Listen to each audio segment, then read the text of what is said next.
Hey, everybody. Thank you for listening to the Stuff I Heard podcast. I'm your host, Joshua Peak, and I happen to have longtime guest, first time listener. I'm just kidding. Josh Treadaway. Hey, buddy. What's up, guys? How's it going? So we've been on a whirlwind adventure, you and I. Well, Well, you me kicked a off the little, first you leg. much more. Yeah, well, you kicked off the first leg with me. We took an adventure down to Atlanta, Georgia to go hear the Black Crows do their Shake Your Money Maker tour kickoff. That was awesome. Man, what a good concert. Dude. I'll be perfectly honest. What I remember, it was great. I was just discussing it with myself earlier, though. You were fading out from time to time. I was going through my phone and finding like some of the videos that I took, and one of the videos that I took reminded me of Contact. Remember the end of Contact? It's like it's not that it videotaped nothing; it videotaped 17 minutes of nothing. Like, oh look, there's a button. Oops. So, yeah, but I had a great time as well. Yeah, big kudos to Greg for putting that together for us. That was a lot of fun. I know this all started off as just I think his guitarist was going to go, and then he joined the army and left him the tickets, or bass player or something like that.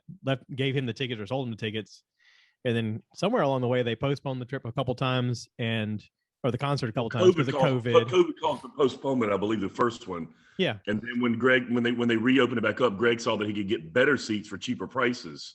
Yeah. And it was really good seats. I was like, really great seats. This is awesome. Thanks, bud. Yeah. So I noticed the first thing when we sat down was the banner behind the drum set didn't say Black Crows. It said Dirty Honey. And I was Dirty Honey, yep. I was like, I don't know what that is, but I kind of like it already. Well, it's dirty. And they came out of the guns just blazing first song. I mean, this first song I still think was their best song. I mean, they kicked it hard right off the bat, especially with that dude's vocals. Holy crap. That guy's got some pipes. But yeah, they kicked it. Are you froze? Yeah. You're frozen on my screen for right this second, but yeah, it'll pop here in a second. It's all right. Well, I keep talking. I can just looking at your one face. There it is. It's moving now. Now you're back. So yeah, they kicked it off with a really great song right off the bat, and then the rest of the songs sort of sounded like skinny bop bop. You know, like I was just like, oh, here we go. It had the same kind of roll to it each song after that. Well, Cade kept saying that it sounded like a cross between Aerosmith and Guns N' Roses. Yeah, or Aerosmith and Van Halen or something like that. Some mixture of the three. Anyway. It was pretty cool. They rocked. They got their own little thing going, and apparently they have a following because there was quite a crowd there cheering them on. I was like, well, all right. Either that or they were pre-gaming way hard before they got there. I think it was a little pre-gaming going on. I think it was a little pre-gaming, yeah. I mean, as we were walking in, we saw people tailgating, and I was like, oh, they made a day of it. Oh. Yeah, they did. I'm a little jealous. I was a little jealous. I was like, oh. I mean, I was driving, so I didn't. But I was like, oh. Anyway. When we offered to take a Uber, so I know. you could drink. I know. I still felt better doing that, knowing I had to drive the next day. I was like, I completely understand, and I appreciate you just having one with me. Yeah. So it was a wonderful day, a wonderful event. Thank you for the beer, by the way, and also thank you to Greg for the tour and for the tickets or whatever, and everything, setting it up, doing everything. Cade was a blast to hang out with. I didn't know. It was really nice to meet Cade. I'd only spent a little bit of time with Cade in the past, but man, we got to spend a lot of time with Cade. He's a lot of fun. But yeah, good weekend. A lot of good things happening. Really good brunch at Milk and Honey in Decatur. Got to give them a shout out. Milk and Honey. If you're ever in Decatur, Georgia, check them out. They have a fantastic brunch. This thing will not stop. Ding. Fries are done. I turned it off. Sorry about that. Fries are done. Ding. Fries are done. So that kicked off the first leg of my tour. I went from there to my dad's in Elberton, Georgia, which is about 2.5 hours north. And you and I were like right there together in traffic till Monroe exit. And I was like, peace. Yep. And I took off and you took off. And I was like, boy, here we go. And so I got into Dad's property area. He wasn't there, but he told me where his key was to unlock things. And Dad sort of has this interesting, elaborate scheme of there's a key here that's going to unlock this other thing that has the key hidden in this thing. And that key's going to, I felt like I was like doing a problem solving puzzle from inside of the video game Zelda Breath of the Wild. So I was like, oh, this is like real life adventure. Cool. So I had to follow this intricate plan to unlock the place. And then when I got inside, it was a little hot, and I thought, all right, let me turn on the AC so it'll get cooled off, and I'll get my stuff in here and kind of get set up, and then I'll go find the trailer at their neighbor Paula's house. He had just told me Paula. He didn't tell me Paula and Jerry, but I was just like, all right, I know Paula, I think. So anyway, turn the AC on, put everything inside, went to go get the trailer, and they were instantly like, hey, come on down and hang out with us. We're at the beach. And I'm like, what? There is a lake there, and I know that their lake connects to Lake Hartwell. Like it opens up into the big lake, which eventually goes all the way down to Savannah if you follow all the little trails and stuff as far as they go. But so I hear music and I hear dogs, and I'm like, it's got to be down here. And I find them, and they're having a good time. They're like, come on in, the water's great. I'm like, all right, cool. And I was like, I don't have a bathing suit, but I was like, I don't care. I'll swim in this, and then I'll just wash it later because Dad's got a washer and dryer. And I was like, I also got clothes from Atlanta that I could wash. I was like, this sounds like a good plan. Let me hang out with these folks. You know, they got 2 boats there.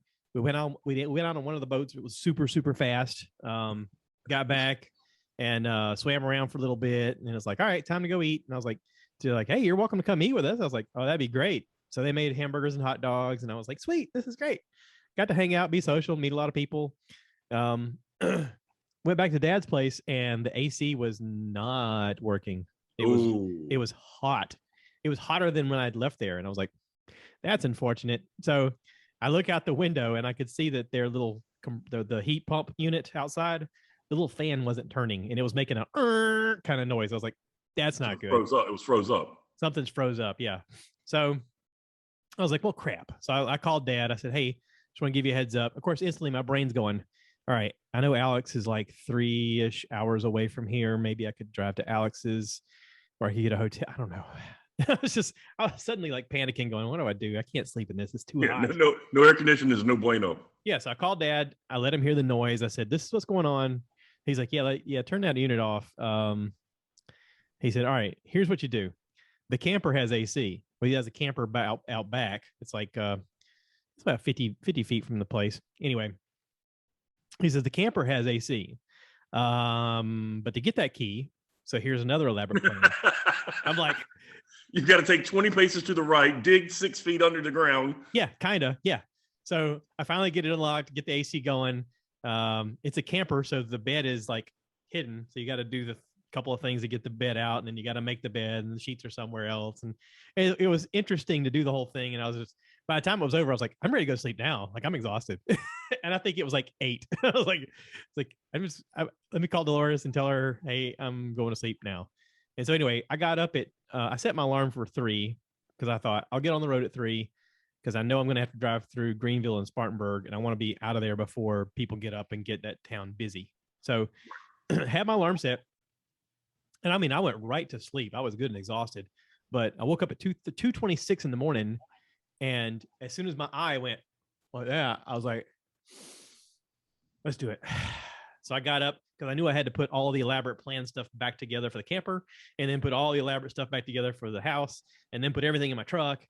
So I didn't pull out of there till like right at 3:00. And I was like, okay, here we go. This is the plan, right? So I drive from there, headed towards New Jersey. This guy, his name is Wesley Pandy. He's on YouTube as One Lonely Farmer. He actually saved my dad's life in a flood like a couple of days before this. So my dad was driving down to Georgia, and the plan was he and I were going to drive that way together. But on his way down, he was going to stop by and visit Wesley and say hi, and, you know, probably spend the night because it was kind of a midway point. When he got caught in Hurricane Ida's flooding rain and suddenly found himself like the truck stalled out in water, and the next thing you know, water's coming up inside the truck, and he's having to stand on the seat because it's like that high. And he's thinking he actually had the presence of mind to live stream on YouTube while that was going on. And there's a very dramatic episode or scenario where One Lonely Farmer comes hauling butt down the road in a giant tractor, and literally the water's almost up. It's over the hub of his giant wheels, and he's having to wrestle Dad out of the window to save him. And I mean, it was pretty precarious. I mean, I know my dad well enough to know that in the beginning of it, he's singing Amazing Grace. He's okay. But then when he gets quiet and he starts doing this thing where he's looking around, I'm like, oh, he's freaking out now. Well, I mean, I was surprised he held it as long as he did. Goodness. I watched the video, and I mean, I because I kept watching the car across the way. Yeah, and the car moved. Like 1 minute it's there, the next minute it turns, and then it's gone. Like if you notice, it was gone. Like the water took it away. The only thing keeping his truck right there was the fact that it was weighted down with so much stuff. Yeah, the little silver car. Like I kept looking because I was like, okay, is it getting worse or is it just, is it just in a flood? And you kept looking over that silver car, and every time you look over, it was getting higher and higher. Yep. That thing was almost underwater. Yeah, the people got them out of there that were in that house next door. They helped get them out of there, and then so anyway, Wesley took Dad back to his place. The next morning, they went out to try to recover the truck, and it was towed to somewhere, a junkyard or something, or not a junkyard, but a lot. Salvage yard. Salvage yard, yeah. So they go to the salvage yard, and Wesley convinced to spending over half the day digging in the motor to try to make it fix, and fix it. They drained motor out. They drained all kind of water out of it and stuff, and changed out spark plugs and changed out wiring and all kinds of stuff. And after fighting with it for as long as they did, they thought, okay, well, this ain't going to work. And Dad was like, well, just let me rent a car and I'll go from here with a car. Went to the rental place and nobody rented him a car because they didn't have power. They couldn't print off an invoice. So he couldn't take the car anywhere. So he was like, well, crap, what do I do? And he was like, well, my son will be here in a few days. I'll just ride with him from here if you guys don't mind me hanging out. And he was like, I'm fine with that, but are you fine with that? He's like, I don't know. It's kind of weird. I got a lot to do. And so Wesley didn't even hesitate. He was like, well, get in the car. I'll take you to Maine. And it's like an 8-hour trip. So he hopped in the car and they took off, and he got Dad's house at about 11 o'clock that night and spent the night and got up the next morning at 6 a.m. and drove back home because he had to go to a wedding. So like he called me, or I called him in the process because I was like, I'm on the road. You're on the road. Hey, let's talk. Because I was on the way to Atlanta during all this. And so he and I talked, and we did like a close to 2-hour podcast, video only, that's available on YouTube, where I just asked him all kind of questions, and he was pretty open about everything, and very, very interesting guy, very nice guy. So anyway, I left Georgia heading to him, and it took me about 12 hours to get there. 14 hours. Let's just say 14. It was supposed to take me 12. So 5 hours into the trip, I'm driving through Roanoke, Virginia area, and those areas that you see on TV where it says Falling Rock. Yeah. So I'm driving through this area that says Falling Rock, and I notice everybody ahead of me swerve, and I go, "What are they swerving for?" Like that's their first. What? And all of a sudden, I see like this rectangular sliver of rock in the road, and I jerked the wheel to miss. And when I did, I guess I didn't turn fast enough, and my front wheel, the driver wheel, caught the edge of it, and it spun up underneath the truck, and it broke something on the suspension. Ooh. So I have an air ride suspension, and at that moment I did not. So it bottomed out, and so every bump I hit would just bang, and as it would bang, I had Dad's trailer on the back. It would bounce as well, and it would cause it to move even more. So for about 8 hours of my trip, this was 5 hours into the long journey, so about 8 hours of the trip, I'm pulling myself physically up to the steering wheel off the seat because the seat's hitting me in the back. And I pulled over to try and see if I could figure out how to fix it. I couldn't see what was wrong. I thought maybe the bag had gotten cut. I didn't see the little bracket that had knocked off. But by the time I got to Wesley's, I was sore in my abs from holding myself up there for like 8 straight hours. And I was having to grit my teeth at times because I was afraid I was going to bite my tongue. It was hitting it that hard. Ooh. So I was calling people on the phone. Like I talked to Dad and I talked to Wes on the way, and they're like, is that the truck making that noise? I was like, yes, it is awful. And also, like going over bumps and stuff, I would literally jump bumps sometimes. I could feel the back end come off the ground, and then it would and kind of recatch. And right. So I burned up way more gas than I needed to get up there. So I was averaging on the way there about 11 and a half miles to the gallon. Oh my gosh. Which is terrible. So like every 250 miles or so, I had to stop and get more gas. I was like, this is not good. So I finally get to Wes's, and I call him, and I'm like, hey, I'm in your area, but this sign says road closed. And he's like, what road are you on? And I went, oh, wait, never mind. I see water from that area that had flooded had picked up a section of road and moved it about 50 feet this way. Wow. A good 100 feet of road. It was just in somebody's yard. And I was like, oh, crap. But people were driving through it. And I was like, well, maybe I make it through here. So he got me the rest of the way home. It was fine, but it bumped and beat me to death till I got there. When I pulled up, he's like, all right, you see this barn I'm pulling out of here? You just go ahead and pull in right where I'm pulling out. I was like, okay. He says, we'll take a look at it right now. I was like, okay. So I pulled in and he had his son there. He crawled up underneath it right away. And within a few minutes, he was like, oh, you're missing this little bracket. It must have gotten knocked off. So there's this little bracket underneath for the air ride suspension and a sensor. And it's like a S-shaped bracket. And I guess the rock hit it and knocked it off. So anyway, I ordered a new part. He was able to use a zip tie and actually hold this sensor thing in place so that it wouldn't keep moving on me. He's like, he said, crank it up, and he pushed on it and it goes, and I was like, oh, we got it back. Yay, we're back in business. And he was like, yeah, he goes, it doesn't really have a lot of tension on it. He goes, but this little zip tie will hold it until you can get it fixed. He goes, it's just a little S bracket. So anyway, fix that. I had a problem with when I did the spark plug change, one of the coil packs and the little plug that clicks into it. One of those had shimmied its way loose. And so it was only firing on 7 cylinders, but I couldn't tell which one it was because I don't know. And he happened to have a little sensor box or a little, a computer thing to hook up to it. And he's like, oh yeah, it's the number 1 cylinder. I was like, that's the one I was having trouble with. Okay. So he had some grease, electrical grease we put on there and clamped it back down. And I even used some zip ties to hold it in place. I was like, So anyway, good to go. Thank you, Wes. Big help. Also, his wife, Teresa, cooked for us Filipino. Her and her mother cooked dinner. It was so much food. I ate so much, and she was like, you didn't eat nothing. You need more. I was like, whoa. She's so thin. And yeah, she made so much food. I was like, goodness gracious. So we had like traditional spring rolls, Filipino spring rolls, which are like really long. Lumpia. Thin, yeah. Really good with like a sweet Thai chili sauce on the side. Mm-hmm. And she made I had the word for it. It's like a dumpling folded in half with potatoes in the middle. Pierogies. Yep. We have pierogi. And then she made like a dish she fried pork chops, boneless, skinless pork chops, put it in a dish with like some Alfredo and some cream of mushroom and some cut up mushrooms, and then baked it and then put bacon and cheese on it. Oh Lord.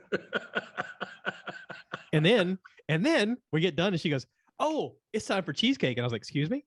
So they have a local place there in town that makes local cheesecake, and they've made a business out of this over the years. And they both went on and on about how this is the best cheesecake they ever had. And I'm telling you, they're not wrong. It was really, really good. Better than Junior's? Yes. So really? she's like, here, eat this. And she goes, in the morning before you leave, check the freezer. I've got another one for you to take to your dad's. I was like, what? She bought a whole nother cheesecake, a whole cheesecake. She's like, just make sure most of it gets to him. And I was like, I'm not eating that while I'm driving down the road. I was like, good Lord. I said, is it okay? I mean, it's frozen now, but is it okay for 8 hours worth of driving? She's like, yeah, it should be fine. So it was. So anyway, they let me spend the night. I got to hang out with them and their son and just amazing people, So I left there and I made it to Dad's and, got there with the trailer. He was busy loading up. He had a guy that was loading up stuff from the house. Some of it was stuff he bought and some of it was stuff Dad gave him. Visited with them, left there, went and checked in at the house with Todd and Lisa, which is about another 40 minutes away, but it was on the coast. And then I settled in for the wedding adventure, and it was a beautiful wedding. I got it all on YouTube. Just look up, Brandon and Michelle Hochul Neal wedding, or just Joshua Peak. You'll see the latest videos. They're all there. Her brother, Matt, fascinating guy, works for a company that makes electric planes. Electric planes. Imagine flying Teslas. Wow. Now,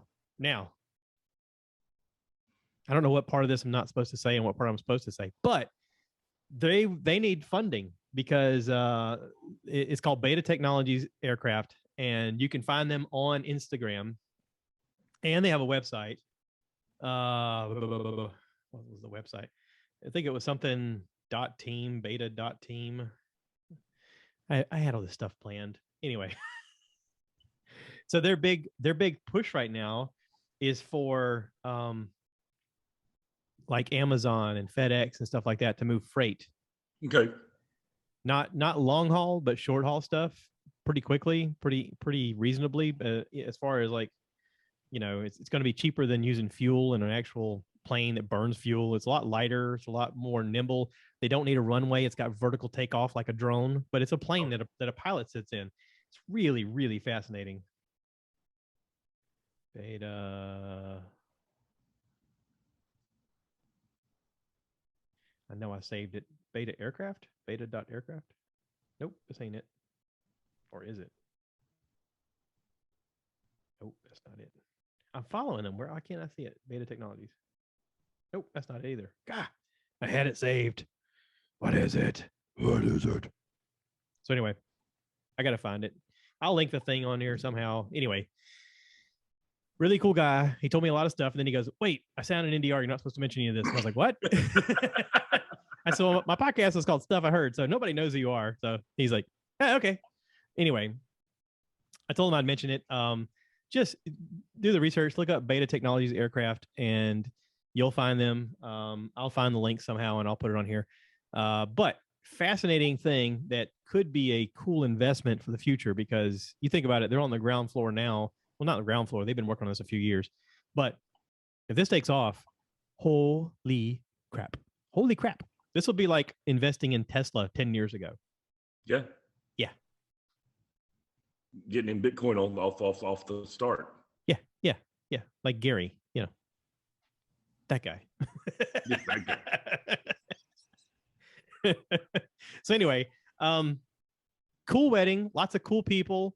One of the most beautiful weddings I've been to. I mean, Rodney's is by far one of the top ones ever, just because of the pageantry of everything. But this one, man, the physical setting overlooking this ocean view of an inlet, and we're on sort of this hillside thing, and it's like a country setting, and there's goats and stuff off on the side, and pretty cool. It's beautiful. Todd and Lisa had made all kind of artsy crafty stuff for the wedding. Everyone was it was so much fun. It was a fun wedding. I couldn't have a lot of fun because I had volunteered to be the DD again, because I had to drive the next day. But wonderful stay with Todd and Lisa. But full transparency, I also volunteered to be the DD because I had a really rough night with lobster, and I don't remember eating the lobster. There's video. I don't remember that part. I remember the aftermath, but that's why I still haven't drank. So thank you to Todd and Lisa, and especially to Jacob for cleaning up after me. You guys are the best. So anywho, I've been putting up videos as I can. I think I've got most of them already put up on YouTube of the trip, but I left out again about 2:30 in the morning Sunday to head back home, and I thought, this is it. It says on my GPS that I can get there in 16 hours. Challenge accepted. Well, I guess traffic had other plans, because that didn't happen. I made it all the way down to Chester, Virginia, and got a room. I was calling Dolores, and she goes, "You sound wore out." And I was like, and she was like, "You need to get you a room." I was like, "Okay." So I found a room, and I thank God I did, because I needed it, because the next day was still another 6 or 7 hours to get home. But yeah, that was the first time that I've driven through New York the direction that it sent me. I've been through New York a few times driving, and this time it sent me on the George Washington Bridge, and that's a kind of a rough area to go through, as far as you'll get off one thing and then immediately have to go to the far right to get on another thing, and then as soon as you get off that, you got to go across 3 lanes of traffic to the far left to get on another. And I was like, holy crap, like if you weren't good at navigating, or if you had like a bad eye, like some people, this would be really challenging. And even if you weren't, this might be really challenging. So much less with hauling a trailer. Yeah. So I didn't haul a trailer home, but you didn't know? I thought you were hauling a trailer home as well. No, going up there, I went a different way, because one lonely farmer was like, "Listen, go towards Albany till you get to this exit, and then go from there, because you're not going to go through any of the major cities, and it's just a real pleasant drive. You're going to see a lot of beautiful sights." He was right. I went up near Albany, and I got up in elevation, and rolling hills and beautiful scenery, and every couple of seconds I was thinking, I should be filming this, but I was like, I can't. I'm in traffic. I got all kind of shit around me going on. And I was pulling that trailer up there and I was getting beat to death. And I was like, hey, I can't even put a camera on the dash because it's going to go boom, boom, boom, boom, and bounce right off the stupid dash. But I kept looking around going, God, this is gorgeous. So anyway. I went up there one time when I lived in White Plains. A buddy of mine lived up near Albany, and we went up that way one time. It's beautiful. It really is. I'm not a fan of going through Jersey because there's always some crazy scenario to get gas in Jersey unless you find one of those service station areas. They have these service pull-off areas every once in a while. It's like, service ahead. It doesn't say this is where you get gas. It just says service. And I'm like, what is service?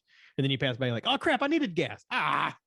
All right, next time I see it says service, I got to pull over. And then you won't see one for another hour. You're like, oh, come on. I did get kind of crossed up at one point where I saw a sign that says pilot. And I was like, hey, I know a pilot. Pilot's got gas. And I was like 50 miles to empty. And I get off the exit and there is no pilot. It actually curved me off the ramp, did a circle, and got me back on the ramp going the wrong way. And I was like, what's going on? And like 8 miles going the wrong way. Finally was a pilot. Nope. I had to get back on some crazy exit scenarios to go back this way. And I'm like, I just got to hope I find something soon because it's going to get ugly really fast. I mean, there's a lot of panic involved in this trip. But I was near where one road turns into another road. And when I turned onto the other road, immediately there was a thing that said service ahead. I'm like, that's what I'm talking about. Because right then I was like 30 miles to empty. I was like, okay, all right, we can calm down now. Oh, they got tense. So from that point on, anytime I got within 100 miles of empty, I'm like, let's go ahead and top it off now. I'm not even risking this anymore. The level of panic that I'm in, in this crazy scenario up here. I mean, when you're down south, there's an exit within like every 5 to 10 miles of you can get gas here. Hey, how about here? I mean, going all the way through Charlotte, North Carolina, even the first parts of Virginia, it was like every 5 to 10 miles. Hey, you want gas? There's another opportunity. Coming. Not through. In Jersey. Nope. Because they do the pumping for you, so there's not as many. You would think, but they have signs up. Due to COVID, pump your own. That's what it says. Oh, really? Yeah. Due to COVID, we are socially distancing. Pump your own. Good luck. Basically, that's what it said. Okay. So I'm just assuming that there's some Teamsters up there. It's pretty pissed off about the fact that they didn't get their job pumping gas. I've been watching Sopranos. I know how this works. I'm in like the last stretch of The Sopranos. It's like 6 seasons, and last night we finished the first half because it's like 6A and 6B. We finished all of 6A. Now we're on 6B, and then I guess that'll be the end of it. But yeah, we've been watching that like a slow deal, 1 episode a night kind of deal for a while. So anyway, big trip. Glad it's over. Glad I'm home. Super glad I'm home. But that none of that is stuff I heard except for Matt and his neat Beta Technologies thing with the electric plane. I do want to talk about What If. Okay. So you and I have not done a What If episode together. We have not done one. We sort of talked about it in Georgia, but we didn't do this. Right, but you covered, I think, the first 2 episodes, I believe. Mm-hmm. So far on one of the previous podcasts. Yeah, I know I talked about Agent Carter, and I talked about T'Challa. What if T'Challa became Star-Lord? Right. I think we talked about. I think you talked about the first 2. I don't think we talked about any of the other ones. And I wrote down Pym murdered the Avengers. Okay. What if Pym started murdering the Avengers to get revenge on S.H.I.E.L.D.? Yeah. So since then, we've had what is it? The one with Doctor Strange. Mm-hmm. Where he decides to manipulate the multiverse to save the woman that he loves life, and in the process becomes a monster and destroys his own universe. Oh, spoiler alert. I forgot to say spoiler alert. If you're not watching this cartoon, I know you know. Right now, that's actually my favorite episode so far. Okay, so then after that, the next one was Zombies. Yes. And I loved Zombies because it started off with Peter Parker doing the whole Zombieland type thing. Here's the steps to survive a zombie attack. And they got everybody, all the voices. I mean, right off the bat, you get Happy. You get Jon Favreau as Happy, and he's in a t-shirt, and he's like, the guy's like, rah, rah, rah, rah. He's like, wear sleeves. He's like, really? I got to do this? It was a great episode. I do like it, but I still think Strange is my favorite one so far. So let me ask you this. how bad did you geek out when the Scarlet Witch zombie came out? I did geek out quite a bit, actually. Quite a bit. It was not. My It first was not reaction was, prepared for that "Oh, one. it's about to get ugly." I still think they could have. They wouldn't have gotten away. No. The witch would have got them. She was just distracted enough with Hulk. I mean, but dude. I mean, spoiler alert, at the end, I think they still got killed. Oh, yeah. None of them. Because the final scene was a zombie Thanos snapping his finger. Yeah. All you got is the cape and freaking Envision killed himself. So you just got the cape. The cape is the only one that's not a zombie because you can't turn a cape into a zombie. Right. And that's how we figured out that the cape is now an Avenger. So yeah. But yeah, great action sequence in that one. I totally dug it. So today's episode, we got to see Killmonger. We think he's going to be a hero, but no, he's still the villain. Man, I did not see any of that happening from the preview. From the preview, no. As the episode went along, right before they revealed that he was the guy behind it all, I was wondering what was going on. That was my question. I was sitting there thinking, who's going to double cross who here? Yeah. But I didn't think it was going to be Killmonger. I thought maybe he was actually going to be a good guy. And not the case. Not the case. Although he tries to make himself seem like he is. Oh, he thinks he's doing it for the right reason. Purpose. Yeah. You know, he feels like he's justified in what he's doing. Well, that's one of the things you and I talked about is that Marvel does a really good job of making the bad guys even seem logical in their choices. Well, yeah, I mean, Thanos is logical in his choice. Yeah. Ultron's really the only one that, even Ultron is logical in his choice. His reasoning for doing what he did was to save humanity overall. Right. Which is what he was programmed to do. I mean. And I saw something today that said that Kang the Conqueror's only fear is of Ultron. Really? Yes. So we'll see. We will likely see a return of Ultron. I think we are going to see a return of Ultron. I'm sure James Spader's sitting around somewhere going, "Wait, I'm back in. I'm back in. Yes."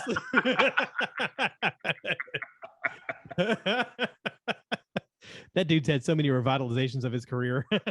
Well, here's the thing. I've heard rumor. I think we talked about this in Atlanta, but I've heard rumor that with Doctor Strange, Multitude of Madness, we may be seeing a bringing in of the early X-Men. Yeah. To try to bond all that together, so they have access to everybody now. Yeah. So we might see a Hugh Jackman. Well, apparently there's a video game coming out for PlayStation 5 that I saw a preview video for in someone's breakdown, and it shows Wolverine in a bar, and somebody's coming in to mess with him, and there's all kind of stuff on the wall, and it has to do between him and the Hulk. So it's a Wolverine versus Hulk intro.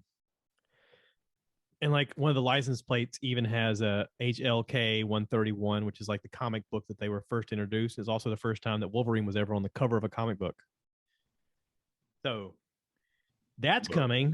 And we all know that video games have something to do with the universe as we know it, as far as entertainment goes, because they all have some kind of bond together. We're like, let's tell a cool storyline and make all the geeks weird out. And so I'm with them. I'm also waiting to see all three Spider-Men at the same time. Yes. So that previews come out. The Spider-Man No Way Home previews come out. And we see Doctor Strange in his frozen palace, and he does all this stuff to try and make things work for Peter. And I saw a fan's thing on YouTube this past week that said, that's not actually Doctor Strange. And they explain why in the video. And I'm going, ooh, this is interesting. What an interesting idea. I can't believe I hadn't thought of this. So it may be a Doctor Strange from another universe, but he's more mischievous. Okay. So this may be tying in more than we think to the multiverse of madness. Oh, well, from everything I've read and everything I've heard, everything ties into the multitude of madness. Yeah. So the question is, my what buddy started it? Sorry, was that? Oh, what all started it was Loki. Did Loki start it, or did the Scarlet Witch start it? No, the Loki. I think Loki started it. Okay. With the breaking of the sacred timeline. Okay. And then that's when everything else went kind of haywire. Okay. So he started it. And then and then Wanda and Doctor Strange and Peter are gonna play in it. Right. And we don't know who's gonna be good or bad or and then of course with that you're gonna have a multitude of Hulks. Dude, I haven't thought of that till just now. A multitude of Hulks. What about a multitude of Pyms? We just talked about Pym murdering the Shield because of hurt feelings. This what if thing be tying all of these things together. I did see something where somebody said they're really planning a live action zombie Avengers movie. Now that's gonna be amazing, but it's gonna be so hard to do. I know, but all the technology's there. So I was talking to Dolores about this last night because the new trailer for Matrix 4 is out. Yes. Keanu Resurrection. Reeves. Yes. Keanu Reeves sitting down with Neil Patrick Harris, having a little discussion in the beginning. Yeah, and but all of a sudden it's John Wick though. I know it's John Wick Matrix. It's John Wick in the Matrix, basically. Plus, Hollywood has seen the success that Matrix has had, and so you think about all of the video technology that they created for that city for that show, the bullet time photography where they zoom in and flip things around, and then the idea of them like interacting with the walls, and so all of that has progressed from that point to now to just get better and better. So I'm sure no matter what they said, hey, listen, we're thinking about doing this. Whoever's holding the checkbook goes, all right, let's do it. Here you go. Just hand you a blank check. Do what you got to do. That's exactly what I'm saying. So, I just hope that they do again like they did with the last one. They do a worldwide release at the same time so nobody gets to see it before anybody else. Yeah. The final one I lived in Nashville at the time, and we went at 6:00 in the morning to IMAX. Oh, that's cool. Yeah. So I noticed little things in the preview. I don't know if you caught this too either, but them walking through the door and on the other side, they're walking through a mirror. I was like, oh, that's a neat effect. I like that. And then like it's a liquid mirror, you know, and then also him fighting with the dude in the temple. And he has a hold of him like this. And he's like, you don't even know who I am. And he's like, and then all of a sudden he's just like, and like the whole scenery and everything explodes. And I was like, oh, like I'm geeking out on a different level. So all of this is so cool. But then like you take that with everything that the film has to, you know, the videography has to do with it, the way they've stylized it, everything. The story has gotten, I'm sure the story's been worked over a lot because they want to make sure this is worked over and over airtight. Yeah, because they're going to make more than one of these, obviously. And then you get the rumor that he may be playing in a live action version of Rebels where he's Kane. He's playing. It's a possibility that he's going to be coming up as Kane. Oh, wow. Dude. I have not heard that at all. Dude. I just geeked out all over the place right now. Dude. Neo is a Jedi. He's how cool of a Jedi would he be? He's a great character to play that part. Yeah. Yeah. I was like, please let it be real. Please let it be real. Listen, this is stuff I heard. This is just a podcast where we talk about stuff that may be. Listen, it may have been something you heard, but until I hear differently, I'm going to go with it and I'm going to geek out about it. It sounds crazy. Live Rebels with Keanu Reeves. Yeah. As a Jedi. Yeah. I mean, now we've taken two bad motherfuckers, both Samuel L. Jackson and Keanu Reeves, and we made them Jedis. Yeah. And now, and we've, well, for the most part, Ahsoka. Yeah. We took a badass and made her basically she's basically a Jedi. She didn't go full on, you know, she didn't finish her training, but I'd say she's better than a Jedi. Well, she is, because the Jedi are full on to the right, to the left. She's right in the middle. She knows, you know, she knows what's difference between justice and just, you know, being true to yourself. Yeah. I saw a meme this morning of her with Anakin while she was his Padawan, and she said something about she says, wait. She says, what have you always told me about following the rules? And he says, I've told you there's always a reason you need to work around them, or something like that. And I was like, oh, this is such an integral part. Like, there's lots of dialogue that they have between them along the series of Clone Wars that you're like, oh, those are little nuggets of truth bombs that they're laying on each other. Like, this is going to come up later. It's like planting seeds, and there's a garden right down around the corner, and you know it's going to blossom. You're like, oh, this is going to be so good. So good. And we also got Book of Boba coming. Book of Boba's coming. Yep. But the other thing is, I was talking to a friend of mine. He went and saw the Shang-Chi, the 10 Rings. Yeah. And he said absolutely 100% set up for nothing but Doctor Strange. Okay. I mean, I like I mean, like everything right now, Marvel is pushing toward Multitude of Madness. Multitude of Madness is going to be one of the most anticipated movies in my lifetime, possibly outside of the release of new Star Wars. Well, I mean, when the first Doctor Strange came out, I remember saying out loud, I think it was on this podcast, I said, yeah, I don't know what the deal with Doctor Strange is. I've never heard of him. And I remember people laughing at me going, I heard of him, but I didn't really know the level of his interaction with the whole universe, the Marvel universe. Then you saw the movie and you had to watch. I think you discussed it on the last time we talked about it. That's a movie you can watch another time and you'll see something else that you didn't know. Yeah. Like you have to watch it 2 or 3 times just to see what's really going on. Yeah. And then you watch it again and you still see things that you didn't see. Well, and they use that crazy landscape folding technology that they used in Interception. Yeah. And it's like, what? How the city just moved? What just happened? How did you do that? It's a 90-degree angle. Now it's folding on itself. Oh, Jesus. And it's like, oh, now he's not even in a city. He's in some kind of crystal and he sees a bunch of him. Why is there a bunch of him? Why?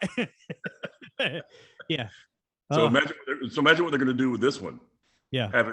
Having not only his that same style of like magic and like, ability, but now you're adding into it an uncontrolled number of multitudes of different universes. So pop culture wise, there's also going to be, there's going to be a Simpsons version of it. Of course. And then somewhere along the way, there's going to be a Rick and Morty version of it. How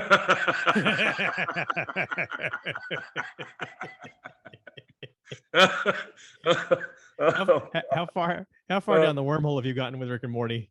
I haven't gone there yet. I haven't gone quite there yet. Oh, Jesus.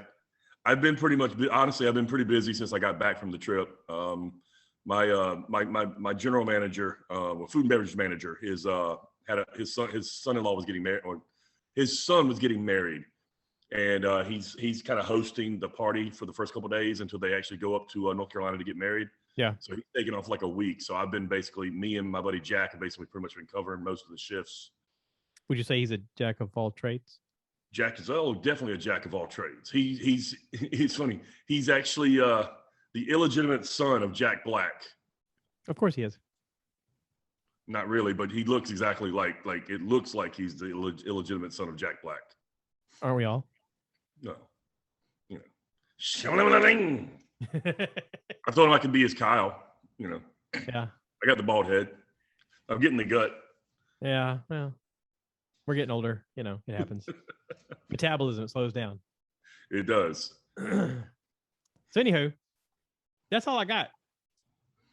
All right. Well, just real quickly, so when we separated, I called my dad and I called my aunt because they both live in Columbia, and I was like, okay, whoever answers first, I'll stop by and see them for a few minutes on my way back.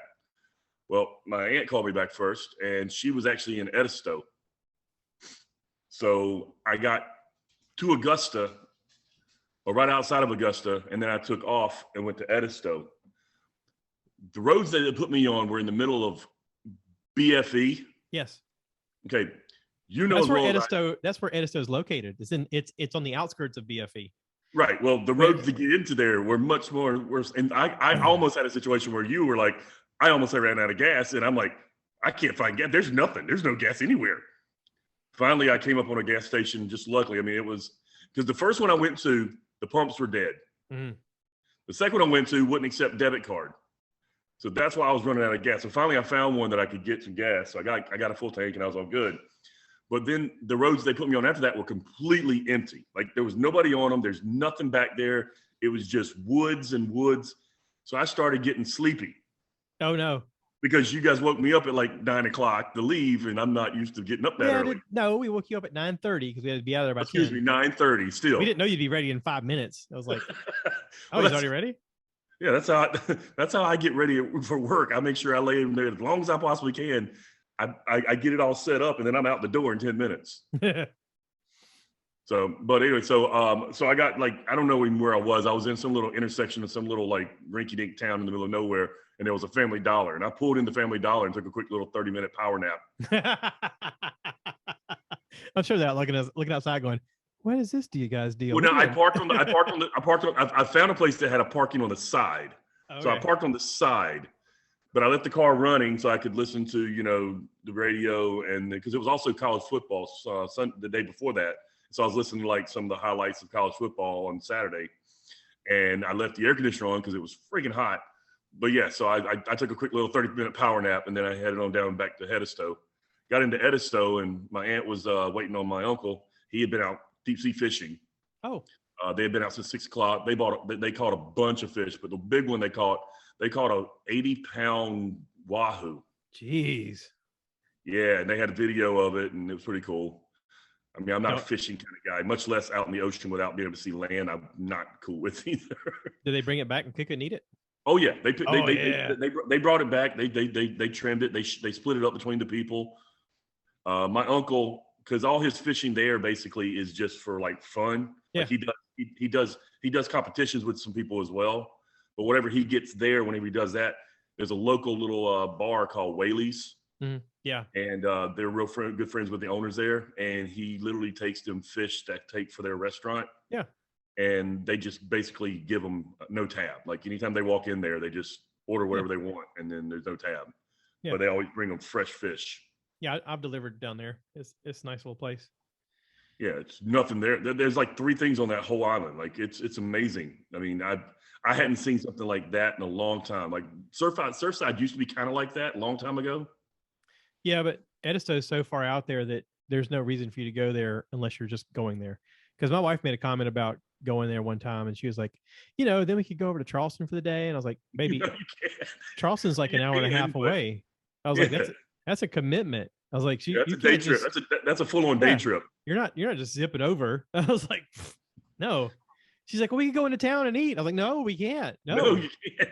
Once you're in Edisto, you're in Edisto. There's some restaurants there. I mean, you drive around the little circle. There's like 4 restaurants. You got a couple places on the back there behind the Food Lion. There's 8. Okay, well, you would know, but I'm just saying, like what I saw there was like 5 or 6 places. There was the one place that's on the actual Fins. Yeah, that's Fins. And Fins. Okay. And then McConkley's is around the corner, and the Jungle Bar, and there's a few places right there, and then you go out on towards the end where Whaley's is, and there's like 2 or 3 down there. Yeah. But yeah, there's nothing really there though. I mean, that's it.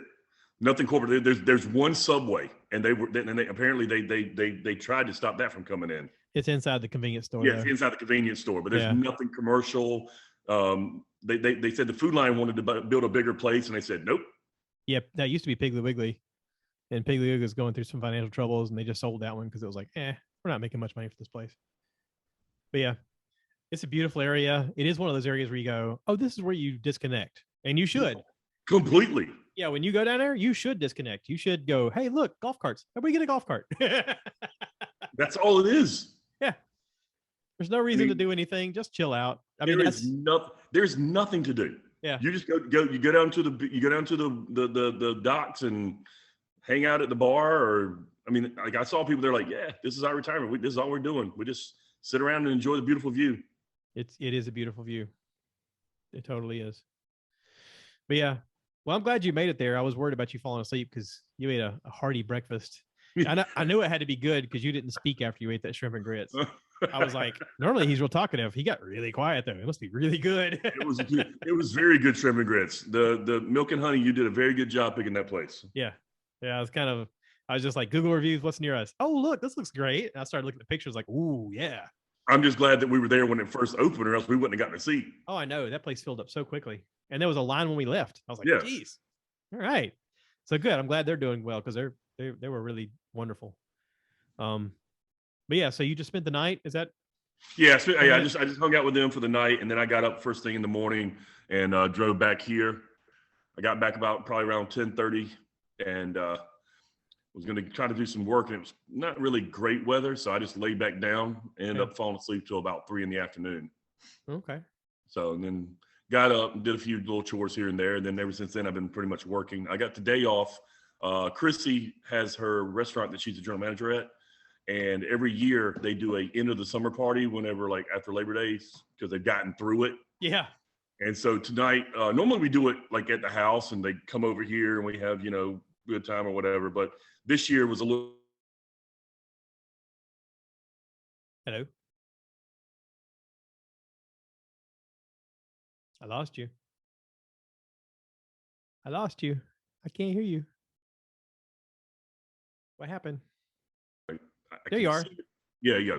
So so she rented. They were able to rent out the private bowling room. It's got like 4 lanes in it at 810 Bowling with a private server, pizza party, that kind of stuff.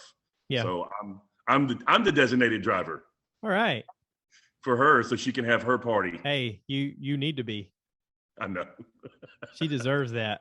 Yes, absolutely. That's the whole point. That's why I took off today, to make sure that she had someone to take care of her and get her home. Yeah. And let her have a good time with her employees. Yeah, absolutely. We all need to unwind once in a while.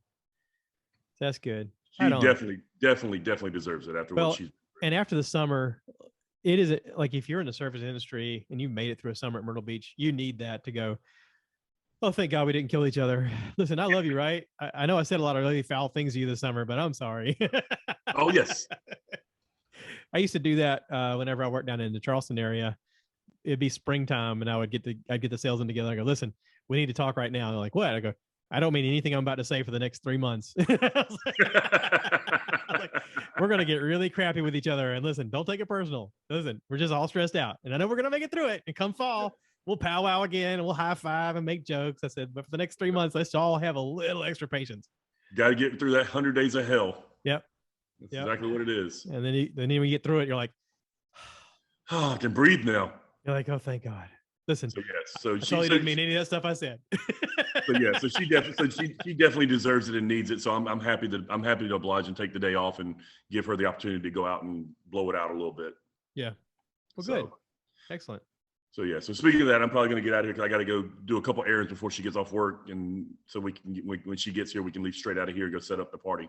I do want to tell you about something I just tried. So okay, you and I talked on the phone when I was heading here, and I stopped by KFC on the way home because my wife wanted slaw dogs tonight, and she likes the coleslaw they make, but we get home and juice it up a little bit with a little extra something. Anyway, I was hungry and I was like, oh look, they got a chicken sandwich now, and I thought, wait, why are they waiting so long to get a chicken sandwich? I was like, I'm kind of hungry. Let me order the combo. So I ordered the combo. I was eating the fries on the way home, and I got to tell you, those are some of the best fries of any fast food place. It has that little seasoning on the outside that's kind of similar to how Checkers used to do theirs. Okay. It's just got a little extra crisp and crunch to it. Yeah, it's slightly dusted with flour when they fry it. Yeah, so it's really crispy and really good. Yeah. And then the chicken sandwich itself was phenomenal. I was like, well, why wouldn't KFC come up with a great chicken sandwich? All right, so I gotta ask this: did you get the regular or the spicy? I got the regular. Okay, see, I want to know the spicy because I've tried all the other spicy ones, and right now I still stand Chick-fil-A spicy chicken sandwich is still the best spicy chicken sandwich in the business. Well, see, I haven't had theirs. I had Popeyes, and it was really good. It was good, but it's not. It's a sauce. Yeah, and so Chick-fil-A's is actually in the breading. Like that's what Wendy's did. Wendy's is like that. Right. Wendy's is like that too. Wendy's isn't bad, but it's not nearly as good as Chick-fil-A's. Yeah. So I'm tempted. I mean, like you said, like it's KFC. I mean, why does it take so long to do this? But you've seen the commercial, right? No. They make a joke about the fact that chicken is his business. Oh yeah. I did see that. It's on the internet. Yeah, so I mean, they so the thing is I want to try it because I mean that's his business. I mean, he makes chicken. It is good. The bun is a normal bun. There's nothing really to write home about as far as presentation, but it tastes great. It was good. I enjoyed it. But the fries were a hit. They did a good job with those fries. So I'm not a big fry guy much anymore. I try to stay I'm away not from either. fried, but I tell you right now, I think we had this slight discussion because we were talking about it one day, but Five Guys has probably got some of the better fries in the business. They do. Along with the burger fry. That's how it started with. We were talking about the Burger Fry burger that one time, and I got the urban fries. Yeah. So the Five Guys is that fresh cut, similar to In-N-Out. It's that fresh cut. But it's got that Cajun seasoning, so it's got a little extra spice to it. Yeah. But I will definitely I will check out the KFC fries because I'm going to get the chicken sandwich. They're worth a shot. Listen, they're not sponsoring anything of mine. I just wanted to say I liked them. I was just throwing it out there in case anybody's out there bored and be like, I am kind of curious. Whatever. I'm definitely same reason they talked about the Popeyes chicken sandwich. I tried it. It's good, but it's not nearly as good to me as a Chick-fil-A. Now I want to give the KFC one a shot. Well, the problem I found is with a lot of fast food, there's no consistency. So I had the best Popeyes chicken sandwich on the way to Myrtle Beach at Conway because it looked like the picture. It tasted crisp and crunchy, and all the breading was perfect on the outside of the chicken. So it's separate. It was separate from the bun. Like, it was no mushiness to it, like it's normally sits together. And then I had one after that, same place, not as good. I was like, it's just consistency is the hardest thing with anybody. I mean, that's just, you make a good thing, you're like, you guys could duplicate it, and they go, sure, and then they don't. And well, didn't you say that the Burger King there in Conway is probably the one most consistent place that you know of? No, Burger King sucks all around. Which one? There was one that you talked about. The Hardee's in Conway is the bomb. The people stand outside at Hardee's trying to get in there. Dude, I don't know what it is about that Hardee's. I went in there one morning for breakfast, and it was phenomenal. I mean, the service was great. The food was great. I was like, you guys are killing it. Good for you. I don't know what it is. I've always said Hardee's for breakfast is probably one of the best fast food. I mean, their biscuits.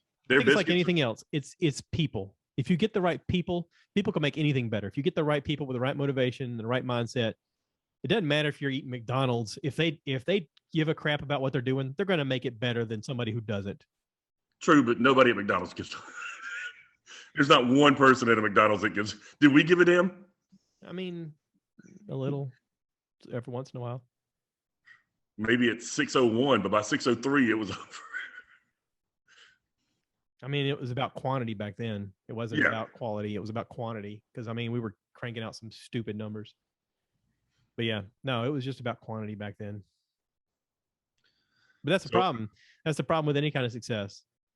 I mean, if you made anything and you're successful, well, eventually your quality is going to go down just because you're trying to do it so fast you miss steps. And I think that's what happened with that Popeye situation. I think that first sandwich was like, it just rolled out and they were like, oh, let's pay a little extra attention to this. Oh, people were running. Yeah, they were running out of sandwiches. Like the first month they released that sandwich. Yeah, they ran out. You couldn't get them. I know. That's why I wanted one. I was like, it sounds like a great thing. Let's try it. And it was great. I was like, oh, more people need to try this. Even though the restaurant looked like it hadn't been cleaned in months. The still hair on the table and crazy crap. It was nasty on the inside, but the food that day was good. But I mean, I've eaten worse scenarios, so it's not a bad. Oh yeah, well, of course we all have. Yeah. So, all right, brother. Hey, I love talking to you. I love you, dude. Thank you for doing this. I know you're a busy man. It's hard to track down that you're a grown up. Well, I'm trying to make myself a little bit more accessible, but yes, it is a little bit harder as a grown up. All right, everybody. Thanks for listening. If you enjoyed this, please let him know. Treadaway works hard for this. If you didn't like it, please reach out to Gregory Steele at 1-800 GREG Steele, and he'll handle it from there. That's not a real number. So anyway, he doesn't even look at that. So anyway, thanks everybody. Please remember to rate, review, subscribe, share with your friends, and as always, cue the cow. Love you, brother. Love you, dude.